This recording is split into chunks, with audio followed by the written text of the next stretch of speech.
रहीम। आज जो सबसे अहम तरीन मौजू है वो है कि कल के जुडिशल कमीशन का इजलास हम मुतालबा करते हैं न सिर्फ जुडिशल कमीशन ऑफ पाकिस्तान से बल्कि उन तमाम मुअज़्ज़ज़ जज साहिबान से जिनके नाम रिकमेंडेशंस के लिए सामने आए हैं। और मैं ये समझता हूँ, बल्कि मैं खिराज तहसीन पेश करता हूँ पाकिस्तान की तमाम बार काउंसिल्स को, पाकिस्तान की तमाम बार एसोसिएशंस को, जिन्होंने इस कड़े वक्त में, इस मुश्किल वक्त में, इस यजीदियत और फस्तायत के दौर में एक प्रिंसिपल स्टांस लिया है, और वो ये है कि इन मुअज़्ज़ज़ जज साहिबान को रिफ्यूज़ कर देना चाहिए। और इसके नतीजे में जस्टिस मुशीर आलम, जस्टिस रिटायर्ड मुशीर आलम साहब, जस्टिस रिटायर्ड मकबूल बाकर साहब ने माजरत कर ली है कि वो इस जुडिशल कमीशन में अपने आप को एक एडहॉक जज के तौर पर नहीं लाना पसंद करेंगे। अब बाकी दो मुअज़्ज़ज़ जज साहिबान रह गए हैं, उनसे भी हमारे सारी लीगल फर्टर्निटी जो इस वक्त यहाँ मौजूद है, इंक्लूडिंग ILF, पाकिस्तान की तमाम बार एसोसिएशंस और बार काउंसिल्स, जिन्होंने ये मुश्तरका तौर पर मुतालबा किया है कि वो इन दो मुअज़्ज़ज़ जज साहिबान से भी रिक्वेस्ट की जाए कि वो रिक्यूज़ करें और रिफ्यूज़ करें अपने आप को कि वो ओथ न लें, न सिर्फ ओथ न लें, अपनी रजामंदी ज़ाहिर ना करें, ताकि जुडिशल कमीशन ऑफ पाकिस्तान कल उनको कंसीडर ना कर सके। इस हवाले से चंद जो हमारी गुजारिशात हैं, मैं मुख्तसर तरीन अल्फाज में अपनी बात रखना चाहूँगा आपके सामने, पूरी कौम के सामने। पहली बात तो यह है कि ये एक्शन अनकॉन्स्टिट्यूशनल है।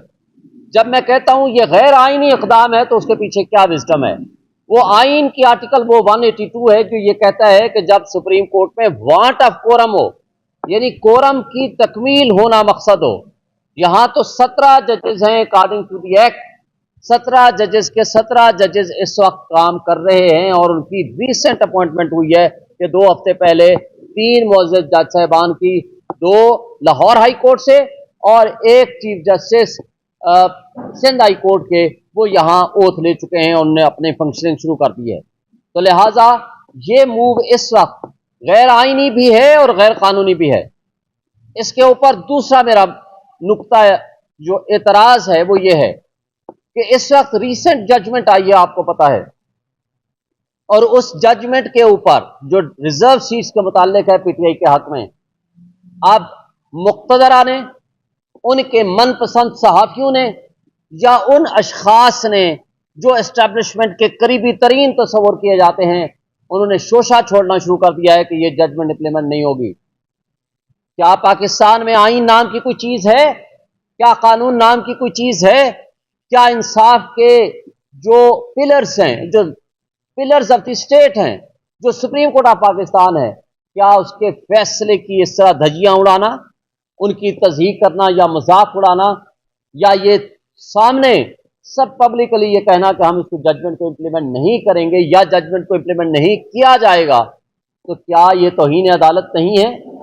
क्या ये जंगल का कानून है? क्या हमारे मुल्क में ऐसा निज़ाम इंसाफ नहीं है कि अदलिया एक फैसला कर दे जो 11/2 का फैसला है, और वो मुक़्तदरा, ताकतवर लोग, वो एस्टेब्लिशमेंट या उनके कारिंदे या ये कठपुतली हुकूमत जो फॉर्म 47 की पैदावार है, वो ये कहे कि हम फैसला ही नहीं मानते और हम इसको अमल दरामद ही नहीं करेंगे। कोई इमरजेंसी की बातें कर रहा है, कोई किस तरह की बातें कर रहा है। मैं उनको वार्न करना चाहता हूं कि जिस मुल्क में, जिस मुआशरे में, जिस कौम में निज़ाम इंसाफ नहीं होता, कानून की हुक्मरानी नहीं होती, न आप 1000 साल की तारीख उठा लें, ना वो मुल्क तरक्की करते हैं, ना वो मुआशरे तरक्की करते हैं, ना ही वो कौमें तरक्की किया करती हैं। आज ये कठपुतलियों को जिस तरह एस्टेब्लिशमेंट ने मुसल्लत किया है, आज इनसे मुल्क नहीं चल रहा। ना सिर्फ मुल्क नहीं चल रहा, बल्कि ये जो रोज बरोज इस मुल्क को दलदल में धकेल रहे हैं। और आपको याद होगा कि बार बार हमें कहा जाता था कि आप गुफ्तगू और बातचीत नहीं करते। जब इन्होंने एक शोशा छोड़ा कि हम APC बुला रहे हैं, APC बुलाते वक्त मुझे ये बताएं, हमने जब खान साहब ने एग्री कर लिया कि हम APC में शरीक होंगे, तो ये क्या आकर के बातें करने लग गए? कैबिनेट के डिसीजन के बगैर आकर कहते हैं जी हम आर्टिकल 6 लगाएंगे, जी हम बैन कर देंगे सबसे बड़ी पॉलिटिकल पार्टी को। मैं इनसे सवाल करता हूं, ना तुम्हारे में हिम्मत है, ना जुर्रत है। तुम अपनी शक्लें देखो, फॉर्म 47 की पैदावार, तुम 10,000 वोट नहीं लिए और तुम 1-1 लाख 1.5 लाख की लीड से हम जीते हुए लोग सामने बैठे हुए हैं। तुम पूरी कौम के पे पाबंदी लगाओगे। तुम्हारे में ना अखलाक की जुर्रत है, ना कानूनी हिम्मत है, ना आईनी तौर पर तुम इस तरह की हरकतें कर सकते हो। लेकिन अफसोस से कहना पड़ता है कि काजी साहब जो मौजूदा चीफ जस्टिस साहब हैं, उनको मैं याद दिलाना चाहता हूं कि पिछले साल जब आपका चीफ जस्टिस के तौर पर तैनाती होनी थी, वो 21 जून का आपका नोटिफिकेशन है। सारे मैं आप साथी दोस्तों को कहता हूं, आप निकाल लो। 21 जून यानी 3 महीने पहले इन्होंने अपना नोटिफिकेशन किया या गवर्नमेंट ने किया। मुझे बता दें, आज आपके कंप्लीट 3 महीने बाकी हैं और आज 2 महीने छुट्टियां हैं। पिछले साल अक्टूबर में, सितंबर में उन्हें टेक ओवर करना था, जबकि 21 जून को इनका नोटिफिकेशन आया। आज जुलाई खत्म होने को है, अक्टूबर में इन्होंने चले जाना है, 2 महीने की छुट्टियां हैं। नए चीफ जस्टिस का मुद्दत 3 साल है और आप इस वक्त 2 या 3 या 4 मुअज़्ज़ज़ जज साहिबान को लगा करके जो रिटायर्ड जजेस हैं वो एक बुरी रिवायात कायम करना चाहते हैं। एंड उस टाइम पे जब आपकी मेजॉरिटी माइनॉरिटी में कन्वर्ट हो गई है, आपके पास अक्सरियत खो चुके हैं। 13 में से 8 मुअज़्ज़ज़ जज साहिबान ने एक फैसला लिखा, 9 नवे जज ने भी वही फैसला लिखा जो 8 जज का फैसला था। मैं ये समझता हूं कि आज इस मौके पे अपनी मिनॉरिटी को आप मेजॉरिटी में कन्वर्ट करना चाहते हैं, इसमें लैक ऑफ बोनाफाइडी है।